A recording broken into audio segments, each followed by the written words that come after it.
अस्सलाम वालेकुम नाज़रीन, प्रोग्राम 12वां खिलाड़ी के एक और एपिसोड के साथ आपका मेज़बान फ़याज़ वलाना आपकी खिदमत में हाज़िर है। नाज़रीन कराम, पाकिस्तान की सियासी सूरत हाल इस हद तक तेज़ चल रही है कि सुबह आप उठते हैं, यहाँ हम ओवरसीज़ पाकिस्तानी, क्योंकि हमारा स्टूडियो कनाडा में है और मेरे साथ जो मौजूद मेहमान शरीक गुफ्तगू हैं वो वाशिंगटन DC से हैं, तो हम अमेरिका कनाडा में सुबह जब उठते हैं तो हमें पता चलता है कि रात पाकिस्तान में बहुत सारा पानी पुलों के ऊपर से गुजर चुका है। और रात को जब सोते हैं तो हम ये दुआ करते हुए सोते हैं कि अल्लाह खैर रखे। यही हुआ 2 रोज़ पहले जब इमरान खान लाहौर से चले, तो रात को मैं सोने लगा और मैंने आखिरी तस्वीर इमरान खान की वो देखी जब वो लाहौर से समान पार्क से इस्लामाबाद के लिए रवाना होने लगे। कलफ ज़दा उन्होंने सूट पहना हुआ था और बहुत खूबसूरत लग रहे थे उस नए सूट में और नई वास्कट में। और मैंने तस्वीर देख के मेरे दिल में दुआ की कि ये तस्वीर और ये जिस तैयारी से आज इमरान खान जा रहे हैं, ऐसी तैयारी बहुत अरसे बाद मैंने देखी है। अल्लाह खैर करे, इस बंदे की खैर ही हो। मैंने वो तकरीर नहीं सुनी थी उन्होंने जो लाहौर रवाना होने से पहले जो बयान दिया था, लेकिन वो बयान इतना ख़तरनाक था, जिसने सुना उसके दिल से यही दुआ निकली होगी कि आज तो इमरान खान क्रीज से बाहर निकल के खेल रहा है। और यही हुआ, इस्लामाबाद पहुँचने तक वो स्टम्प हो चुके थे। उन्हें अरेस्ट कर लिया गया। उनकी गिरफ़्तारी के बाद जिस तेज़ी से हालात आगे रुख इख्तियार किया हालात ने, पाकिस्तान के लोग तकरीबन तंग आ चुके थे कि ये क्या हो रहा है, इलेक्शन होने हैं नहीं होने, शहबाज शरीफ ने रहना है नहीं रहना, शहबाज शरीफ की हुकूमत अक्टूबर तक रहनी है, अक्टूबर से भी आगे जानी है, इमरान खान की सारी जद्दोजहद कामयाब होनी है नाकाम होनी है। तकरीबन लोग इससे तंग आ चुके थे। लोग कहते थे कुछ ड्रॉप सीन हो, और फिर ड्रॉप सीन हो गया और इमरान खान की गिरफ़्तारी हुई। उससे फिर तेज़ी से इस तरह काम आगे बढ़ना शुरू हुए कि इस वक्त तक इमरान खान का जो टेरियान केस था उस पर भी पेशरफ्त हो गई, तोशाखाना केस पे भी फ़र्द जुर्म आयद हो गई, इमरान खान का इब्तदाई बयान भी हो गया, और उसके साथ साथ सुप्रीम कोर्ट में जो केस था उसकी भी कल काज लिस्ट में वो भी आ गया। शायद कल तक वहाँ भी कुछ हो जाए। और अब इस फैसले को चैलेंज भी कर दिया गया है सुप्रीम कोर्ट में, और कल सुबह सुप्रीम कोर्ट में भी इसे ज़ेर बहस लाया जाएगा। हमारे साथ पाकिस्तान की सियासी और कानूनी सूरत हाल पर तबादला ख्याल के लिए शरीक गुफ्तगू होंगे वाशिंगटन DC से हमारे बहुत सीनियर सहाफ़ी दोस्त जनाब अनवर इकबाल साहब। वाशिंगटन DC में गुज़श्ता तकरीबन अब दूसरी दहाई इनको शुरू हो चुकी है। ये डॉन अखबार को, जो पाकिस्तान का सबसे ज़्यादा मोतबर और सबसे रिलायबल न्यूज़पेपर है, उसके ब्यूरो चीफ़ हैं वाशिंगटन DC में अनवर इकबाल साहब। इस्लामाबाद में इन्होंने बहुत अरसा काम किया और हमारे बड़े भाइयों की तरह हैं, और इस्लामाबाद में नहीं बल्कि ओवरसीज़ पाकिस्तानी जर्नलिस्टों में भी इनकी बहुत इज़्ज़त और एहतराम से इनका नाम लिया जाता है। और इनकी राय हमेशा, कभी इनकी राय के बारे में इनकी राय किसी को पसंद हो या ना हो, लेकिन ये एक इंतहाई अनबायस्ड किस्म की इनकी राय होती है। अगर पीपल्स पार्टी कुछ गलत कर रही है तो ये बिला झिझक उस पर तनकीद करते हैं। अगर मुस्लिम लीग कोई अच्छा कर रही है तो उनकी तारीफ़ करने में ये बिल्कुल किसी किस्म की कंजूसी से काम नहीं लेते। अगर इमरान खान और PTI अगर कुछ पाकिस्तान की बेहतरी के लिए कोई कदम उठाया है उन्होंने या नहीं उठाया, तो उस पर भी ये तनकीद और तारीफ़ बिला कमो कास्त करते हैं। अनवर इकबाल साहब, बहुत शुक्रिया जनाब हमारे साथ शरीक गुफ्तगू होने का। अस्सलाम वालेकुम। वालेकुम अस्सलाम, बहुत मेहरबानी आपकी जनाब जी। काबिल तो नहीं था, लेकिन आपकी बहुत मेहरबानी, मोहब्बत आपकी। Thank you. अनवर भाई, हो क्या रहा है ये पाकिस्तान में? क्यों एकदम जो है जो चीज़ें बैक बर्नर पे थी वो आगे चली गई, उन पे कुकिंग तेज़ हो गई, और जो चीज़ें फ्रंट पे थी उन्हें बैक बर्नर पे रख दिया गया। और अब लगता है कि आप देखें ना, एक तरफ इमरान खान को उसी दिन उन्हीं एहतसाब अदालत में इमरान खान पे फ़र्द जुर्म आयद हो रही है, और वही नैब है और वही एहतसाब अदालतें हैं जहाँ आज हमारे वज़ीर-ए-आज़म शहबाज शरीफ साहब को और उनके साहबजादे हमजा शहबाज को बरी किया जा रहा है, उन्हें बेगुनाह करार दिया जा रहा है। तो ये क्या हो रहा है? दिन बदलते हैं, वक्त बदलता है, लोगों को एहसास नहीं होता। अभी चंद साल पहले इस्लामाबाद पुलिस लाइन का वही कमरा था जिसमें आज इमरान खान को, बल्कि एहतसाब जज को इमरान खान के सामने पेश किया गया हिफाजती इक़दाम के तहत। 4 साल पहले उसी पुलिस लाइन के उसी रूम में, उसी टेबल और उसी चेयर पे एक एहतसाब जज साहब नवाज शरीफ साहब के सामने पेश किए गए थे और उन्होंने नवाज शरीफ का केस सुना था। ये मकाफात अमल, लेकिन हमारे सियासतदानों को समझ नहीं आती ये पाकिस्तान में हो क्या रहा है। दो बातें हैं साहब। एक तो आपकी जो बात है इसकी मैं 100% तायद करता हूँ कि लोग नहीं सीखते, हालांकि कुरान बार बार कहता है कि देखो समझो सीखो, लेकिन हम नहीं सीखते। जी, मैं आपको बहुत ब्रीफली छोटा सा वाक्य बताऊंगा कि इस्लामाबाद में प्लानिंग कमीशन में एक फंक्शन हुआ, उसमें ज़ियाउल हक साहब सदर थे, उन्होंने खिताब किया। खिताब के बाद हम लोगों से बातें करने लगे तो किसी अखबार नवीस ने सवाल किया, शायद साले जफर या हनीफ खालिद थे। उन्होंने कहा कि सर आपने आज 5 साल मंसूबा पेश किया और आप तो अभी 2-3 महीने बाद आप इंतखाबात करा रहे हैं, तो उस पर नई हुकूमत होगी, वो मंसूबा लाएगी, तो आपने कैसे 5 साल मंसूबा पेश कर दिया? तो वो हंस के कहने लगे कि ये 5 साल के अगले के 5 साल और उसके अगले 5 साल मैं यही हूँ, 15 साल मैं कहीं नहीं जाता। अच्छा, अब ये बात तो आई गई हो गई, लेकिन जब जिस दिन उनका प्लेन क्रैश हुआ उस दिन मैं इत्तफाकन मैंने गिने तो उस दिन ठीक 15 दिन हुए थे। 15वें दिन प्लेन क्रैश कर गया। अच्छा, तो हम आंखें बंद कर लेते हैं कि तो सबक नहीं सीखते। 15 साल रहने की बात कर रहे थे, 15वें दिन इनकी दुनिया से छुट्टी हो गई। तो ये सारे तमाशे अल्लाह ताला भी दिखाता रहता है, वक्त और हालात भी दिखाते रहते हैं, लेकिन हम उनसे नहीं सीखते।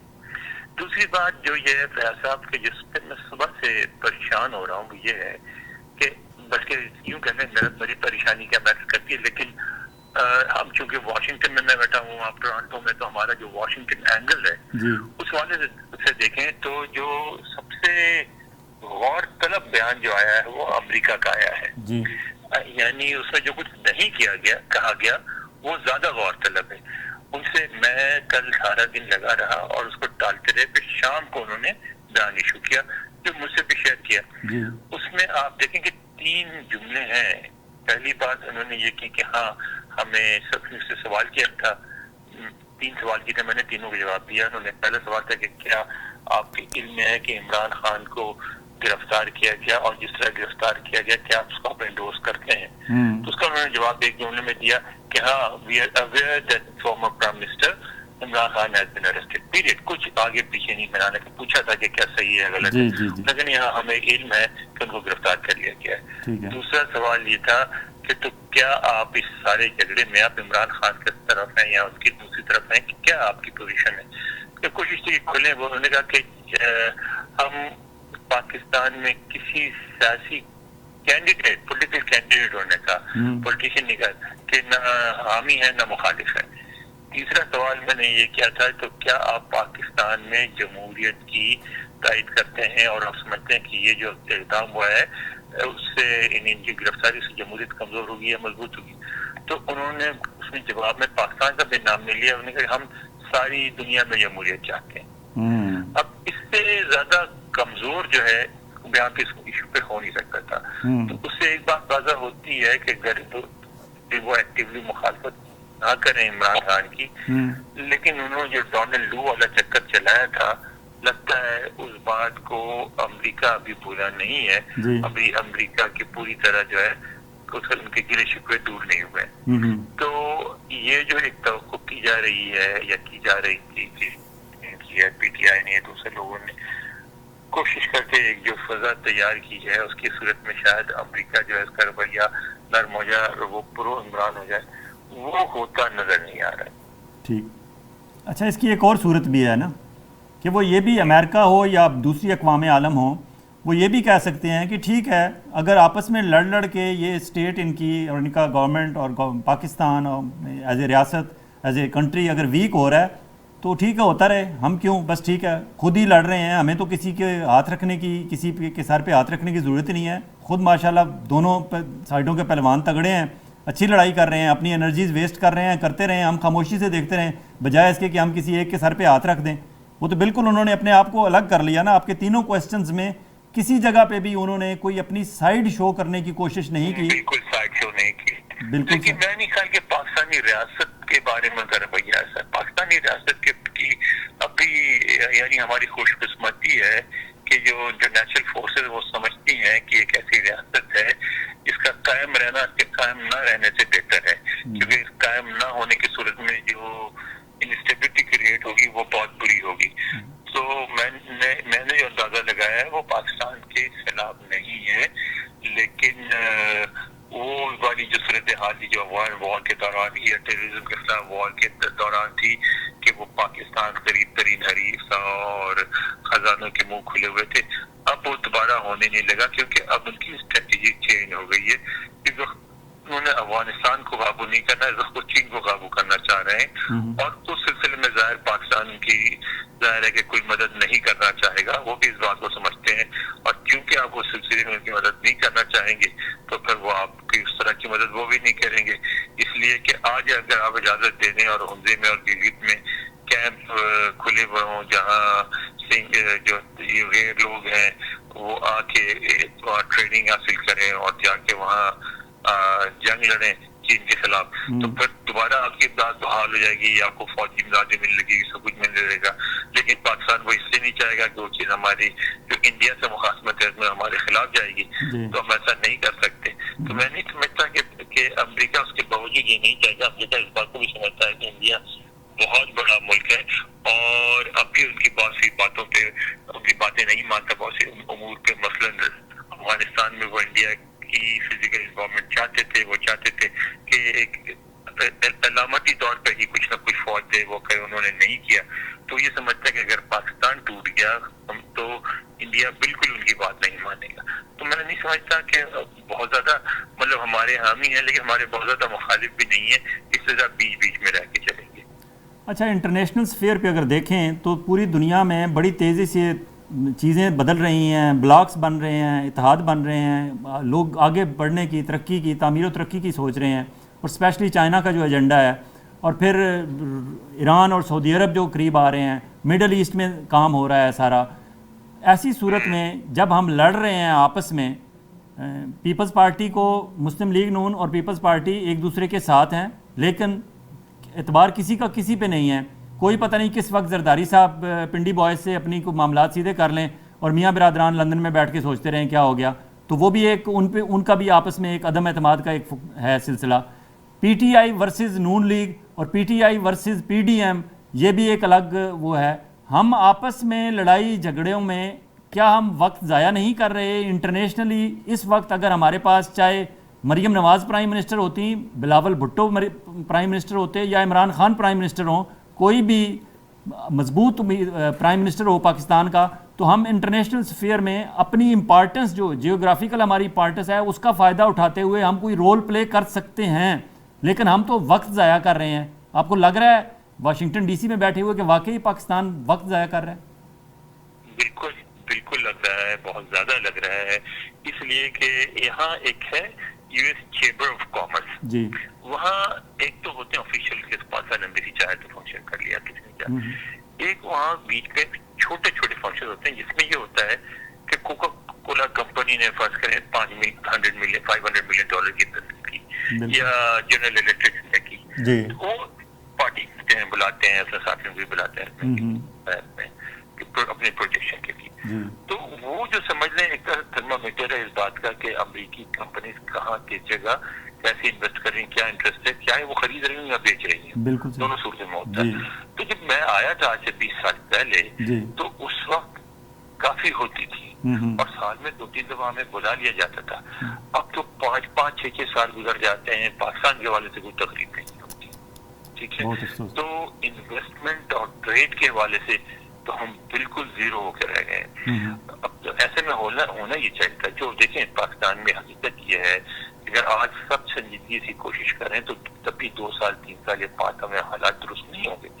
आपको असल में जरूरत है एक नेशनल नैरेटिव बनाने की, एक government of national unity type की कोई चीज बनाने की जिसमें सारी पार्टियां इकट्ठी हों और फौज भी उसको सपोर्ट करे और मिलकर ये फैसला करें कि आज अगले 10 साल या 15 साल हमने सियासत नहीं इकॉनमी को दे देने हैं।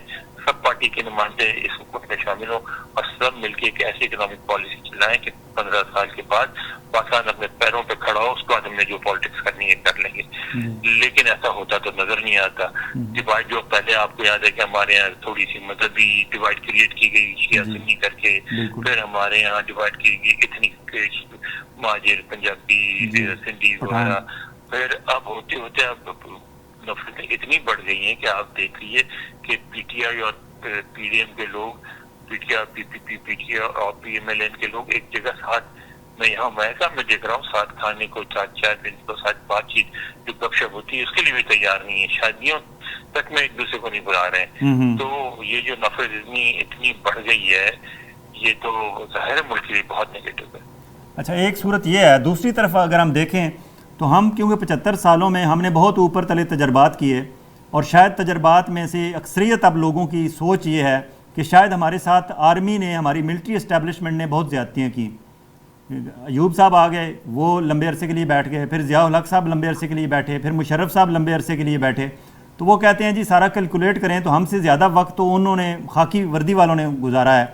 और उसके बाद अब बाजवा साहब भी जो थे ये भी तकरीबन काइंड ऑफ बरसरे इक़्तिदार ही रहे हैं। प्राइम मिनिस्टर तो नाम के थे नवाज शरीफ साहब भी, और बाद में इमरान खान साहब ने तो एलानिया कहा कि हाँ वो सारा कुछ वही कर रहे थे, मेरे हाथ में कुछ नहीं था। बाद में कहा उन्होंने, शहबाज शरीफ साहब भी कल कोई पता नहीं कल तक यही कहें। तो अगर वाकई सिविल सुप्रीमेसी की जंग, जो कभी जरदारी साहब ने एक तकरीर की थी कि हम हमेशा के लिए हैं, आप तो 3 साल के लिए आते हैं, फिर सिविल सुप्रीमेसी की जंग मियां नवाज शरीफ साहब ने मुझे क्यों निकाला और वोट को इज्जत दो, वो कहते हुए लंदन पहुंच गए, वहाँ भी बैठ के वो बज़ाहिर तो अभी तक बाप बेटी दोनों सिविल सुप्रीमेसी की जंग ही लड़ रहे हैं। फिर इमरान खान साहब ने अब सिविल सुप्रीमेसी की जंग इंतहा पे पहुंचा दी है। तो क्या अगर हम एक तरफ देखें हम वक्त ज़ाया कर रहे हैं, दूसरी तरफ ये है कि अगर हमारी सारी बीमारियों, सारे मसाइल की जड़ यही आर्मी को ही वापस बैरकों में भेजना है और उनको अपने काम से काम रखने का, अपने काम में मसरूफ़ करना है, और हमने अपने मामलात सियासतदानों ने या जमहूरी कुव्वतों ने खुद तय करने हैं, अगर वाकई ये सिविल सुप्रीमेसी की, सिविल बालादस्ती की जंग हमारी फाइनल राउंड में दाखिल हो चुकी है, तो क्या वक्त बेशक 2 महीने, 4 महीने, 6 महीने लग जाए, इंटरनेशनली बेशक हम वक्त ज़ाया कर रहे हैं, लेकिन अगर हम एक दफ़ा फाइनल ये राउंड एक लड़ ही लें इनसे, जिनसे भी लड़ना है, जो भी हैं नामालूम अफराद, अगर मियाँ साहब मुखलिस हों अपनी सिविल सुप्रीमेसी की जंग में, और जरदारी साहब भी ये समझते हों कि वाकई हम हमेशा के लिए हैं सियासतदान, वो 3 साल के लिए हैं, तो आज मौका नहीं है उनके पास कि इमरान खान जैसा एक हट धर्म, ज़िद्दी और जुनूनी किस्म का शख्स उन्हें मिल गया है फ्रंट पे, जो खुद भी मार खा रहा है, उसके वर्कर भी मार खा रहे हैं, और उसके लीडर चाहे वो पीपल्स पार्टी से आए थे, नून लीग से आए थे, या अपने इनके ऑर्गेनिक लीडरशिप थी पीटीआई की, जो भी है मार तो वो खा रहे हैं। तो क्या ये टाइम नहीं है इनके लिए, जरदारी साहब और नवाज शरीफ साहब के लिए भी ये सोचने के लिए कि ठीक है फाइनल ये राउंड खेल ही लें, क्या पता बैरकों में वापस चले जाएं आर्मी वाले।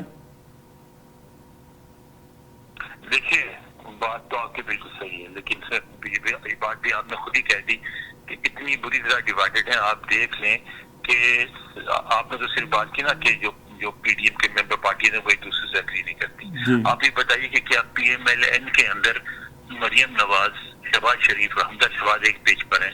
नहीं है। अच्छा, फिर पीएमएलएन और पीपीपी एक पेज पर नहीं है। क्या जरदारी साहब ये चाहेंगे कि हमजा या मरियम अगले 5 साल के वज़ीर आज़म बनना? नहीं चाहेंगे। वो चाहते हैं कि अब अगली जो भी इलेक्शन हो उसमें ऐसे सूरत पैदा हो जाए कि बिलावल वज़ीर आज़म बने। तो वो तो बिल्कुल ही नहीं है। लेकिन जो बात सोचने की थी वो थी कि मैं और आप हम भी समझते थे कि फौज डिक्टेटर सही, सब कुछ सही, लेकिन अक्लमंद है, और अगर चूंकि अक्लमंद है तो वो काम करेगी जो पाकिस्तान के लिए फायदेमंद है। एक सीधी सी बात होती है, मैशत आपने भी पढ़ी है, हमने भी पढ़ी है क्लास में भी, उसमें एक कानून होता है the law of diminishing return, कि अगर मार्केट में कोई चीज आप ज्यादा से ज्यादा सप्लाई बढ़ाते जाएं तो एक वक्त आता है कि कीमत को नहीं रह जाती, वो बिल्कुल बेकीमत हो जाती है चीज। तो इतनी ज्यादा हमारी फौज नहीं है जो उसके पास से बड़ी पावर्स हैं, मार्शल लॉ लगाना, गद्दी लगाना, ये करना, वो करना, यानी सिविल मैटर्स में इन्वॉल्व होना, सियासत में इन्वॉल्व होना, उसको इतनी ज्यादा इस्तेमाल किया है कि अब आप देख लें कि उसके खिलाफ गली गली नारे लग रहे हैं। पंजाब में और पाकिस्तान तक में कहीं जो है उनकी इज्जत नहीं रही। तो ये तो इनको पहले समझना चाहिए था कि हर जगह, चाहे वो पाकिस्तान हो चाहे अफ्रीका हो, आप इंसानों से डील कर रहे हैं, और दुनिया की कोई भी आबादी, इंसानों की आबादी किसी से ना हमेशा मोहब्बत करती, ना किसी से हमेशा नफरत करती है।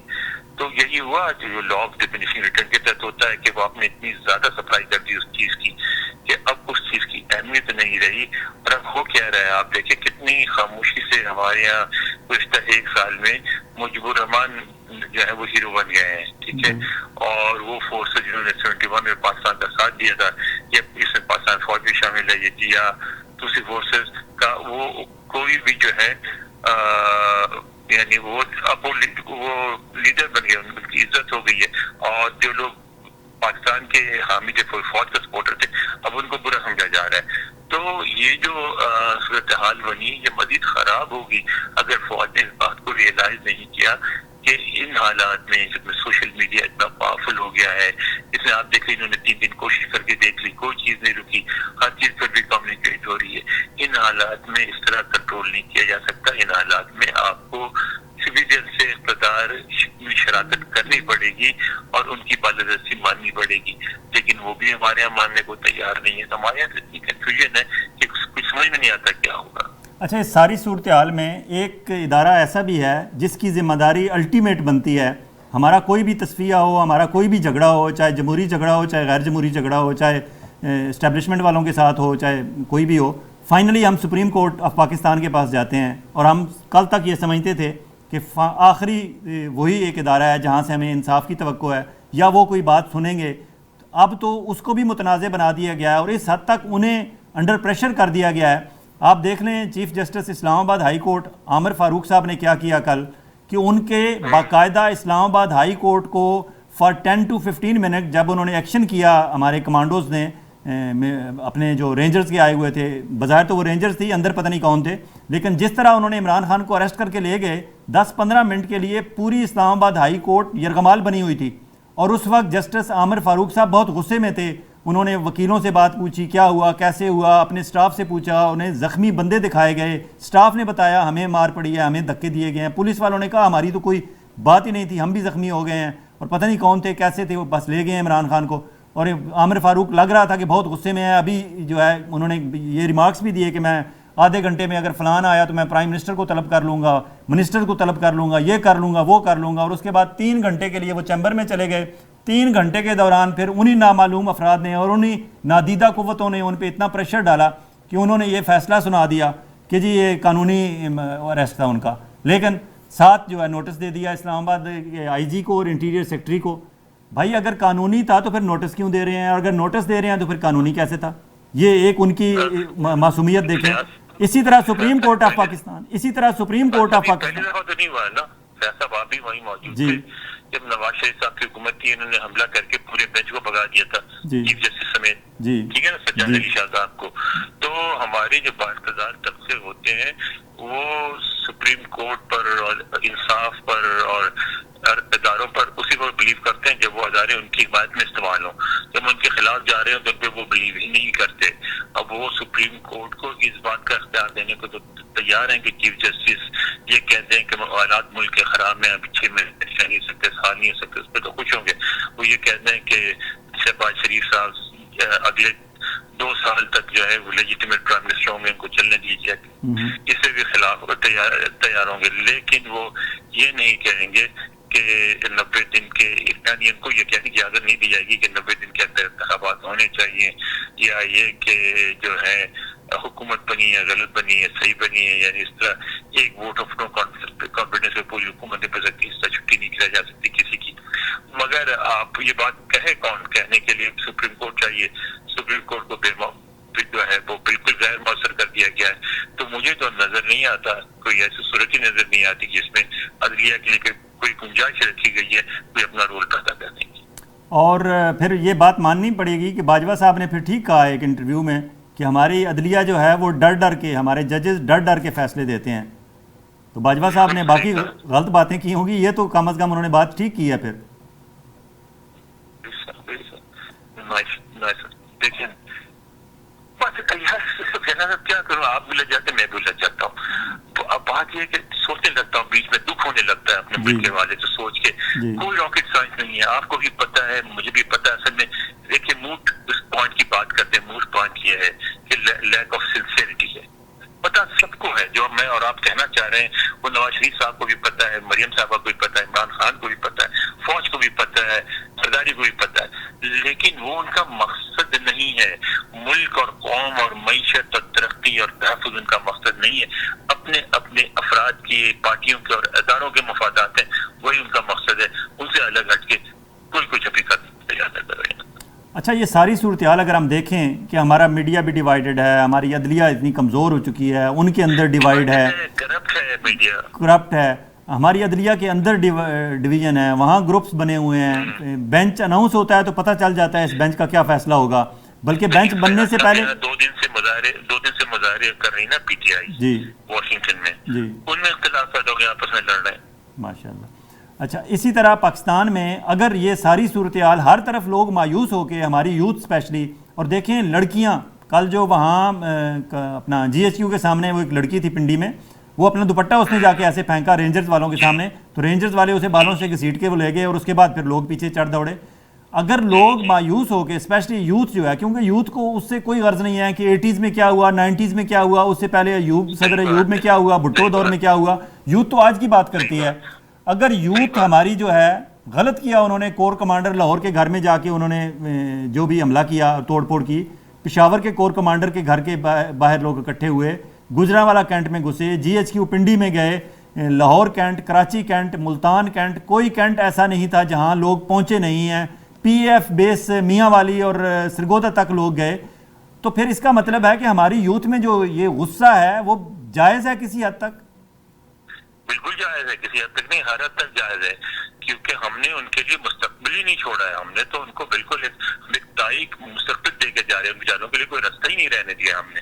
हम सिर्फ अपने अपने मफादात के चक्कर में पड़े रहे। हमने नहीं सोचा कि आने वाली नस्लों में रहना है, उनके लिए हमने एक ऐसी फिजा आबाद करनी है जिसमें वो बेहतर तरीके से, हमसे बेहतर तरीके से रहे। हमने ऐसा कुछ नहीं किया, तो फ्रस्ट्रेशन उनकी बिल्कुल जायज है। अच्छा, इस वक्त जो यूथ है हमारी, और मेजॉरिटी जो हमारे अंडर 30 एज हैं, कहते हैं 62 to 65% हैं, उनकी उम्मीदें इमरान खान से हैं। इमरान खान उनके लिए एक आखिरी उम्मीद है, और इमरान खान की जान को ख़तरा है। और इमरान खान आज कोर्ट में, वो वकला जो उनसे मिले हैं वो बताते हैं कि इमरान खान ने कहा है कि मेरे सीने में दर्द है और फील हो रहा है, और मुझे लगता है कि ये जो इन्होंने डॉक्टर रिजवान गोंदल जो FIA का तफ्तीशी था, जिसको हार्ट अटैक हो गया था अचानक, और फिर जो मकसूद जो इनका नायब कासद था इनकी मेलों में, मकसूद दुबई में जिसको हार्ट अटैक हुआ था, कि मेरे साथ भी उस तरह का कोई काम ना हो जाए, मेरे साथ कोई पता नहीं खाने में कोई वो इंसुलिन मिला के कोई वो करते हैं, या कोई स्मेल पॉइजन इस तरह होता है कि बंदा सूंघ ले तो उससे बंदा हार्ट अटैक के स्लो पॉइजनिंग। तो इमरान खान जो खदशात जाहिर कर रहे हैं, अल्लाह ना करे अगर इस तरह का कोई हो गया तो हमारी यूथ क्या करेगी? अभी तो सिर्फ दीवारें फैलांगी हैं उन्होंने। ज्यादा हंगामा होगा, बहुत तोड़फोड़ होगा, बहुत मुसीबत बनेगी, और उसके बाद जो एक भुट्टो को फांसी देके मुल्क में इंस्टेबिलिटी क्रिएट हुई है, कैसा सिंध एक ऐसा खित्ता बन गया है जहाँ मर्कज की बिल्कुल नहीं सुनी जाती, वो सिर्फ पंजाबी भाषी बन जाएगा। और दूसरी तरफ हमारा नेक्स्ट डोर नेबर, जिसके साथ हम हर वक्त स्टैंड स्टिल पोजीशन में होते हैं, वहाँ मोदी जैसा प्राइम मिनिस्टर है, अमित शाह जैसा इंटीरियर मिनिस्टर है, और जयशंकर जैसा वज़ीर ख़ारजा है जिसने बिलावल के साथ जो हशर किया। तो क्या इस सारी सूरत हाल में आप क्या समझते हैं कि हमारा ईस्टर्न और वेस्टर्न बॉर्डर क्या महफूज है? क्या हम उस तरफ बताइए कि अगर आप इंडिया के हुक्मरान हो और पाकिस्तान की ये सूरत हाल हो, तो क्या आप उससे फायदा उठाना नहीं चाहेंगे? अगर आप नहीं उठाएंगे तो फिर आप बेवकूफ़ी होंगे ना। तो भारत ज़ाहिर से फायदा उठाएगा और अफगानिस्तान भी फायदा उठाएगा। आप देखिए तालिबान से आपसे गुफ्तगू करने का लहजा बदल गया है। आप देखिए अरब ममालिक क्या कर रहे हैं। आपके जो दोस्त है कि अब वो मीटिंग हुई है, वो एक पूरा डिफेंस बैंक बन रहा है जिसमें इंडिया, UAE और सऊदी अरब और अमेरिका शामिल होंगे, और आपको काट दिया गया है। बिल्कुल तो आपको दुनिया पीछे छोड़ के आगे बढ़ने को तैयार है दुनिया। बिल्कुल। बहुत शुक्रिया अनवर इकबाल साहब हमारे साथ शरीक गुफ्तगू रहने का। Thank you. नाज़रीन कराम, ये थे जनाब अनवर इकबाल। जिस तरह आपने इनकी गुफ्तगू सुनी, आपको अंदाज़ा हुआ कि हमारे घर के जितने लड़ाई झगड़े हैं अल्टीमेटली वो इंटरनेशनल स्फीयर पे जाते हैं। आज अमेरिका ने, इन्होंने 3 क्वेश्चन पूछे अमेरिकन स्टेट डिपार्टमेंट के तर्जमान से। तीनों सवालों में उसने टोटली पाकिस्तान को इग्नोर किया। उन्होंने बिल्कुल दरखोर इतना नहीं समझा कि पाकिस्तान पे कोई तबसरा किया जाए, पाकिस्तान की सूरत हाल पे तबसरा किया जाए। पाकिस्तान में लोग सड़कों पे निकले हुए हैं, एक शदीद किस्म की तशवीश का शिकार हैं, लेकिन अमेरिका ने कहा हु केयर्स, हमें कोई इसके बात की परवाह नहीं है। और बिल्कुल अनवर इकबाल साहब सही कह रहे हैं कि अगर हम आपस में लड़ते रहे, इसी तरह अपनी एनर्जीज़ हम यहाँ अपने घर के अंदर होम ग्राउंड पे एक दूसरे से लड़ के ज़ाया करते रहे, तो इंटरनेशनल स्फीयर पे इंडिया और जो भी हमारे दुश्मन हैं वो जिस तरह हमें पछाड़ते जा रहे हैं, वो कोई मौका हाथ से जाने नहीं देंगे। अभी हम एक वक्फे पर चलते हैं, और जब वक्फे से वापस आएंगे तो हमारे साथ शरीके गुफ्तगू होंगे पाकिस्तान के नामवर माहिर कानून जनाब बैरिस्टर अहमद पंसोटा साहब। मोहम्मद अहमद पंसोटा UK इंग्लैंड से आला तालीम हासिल करने के बाद पाकिस्तान में गए हैं, और पाकिस्तान के ये उन चंद गिने चुने नौजवान माहिर कानून से हैं एक ऐसे जाने पहचाने बैरिस्टर हैं कि जब वो बोलते हैं तो लगता है कि ये कोई अच्छी रूह हमारे लीगल फर्टर्निटी में आ गई है। मुझे इनका फ्यूचर बहुत ब्राइट नज़र आता है। बैरिस्टर मोहम्मद अहमद पनसोटा साहब हमारे साथ शरीक गुफ्तगू होंगे, उनसे मैंने कुछ सवाल पूछे हैं, वो इन सवालों के जवाब देंगे। उसमें हमें सूरत हाल समझने में अंदाज़ा होगा कि इमरान खान के ख़िलाफ़ केसेस क्या हैं, केसेस की नौइयत क्या है, इस्लामाबाद हाई कोर्ट में क्या हुआ और कल सुप्रीम कोर्ट ऑफ पाकिस्तान में क्या होने जा रहा है। Stay with us, we will be right back after this short break.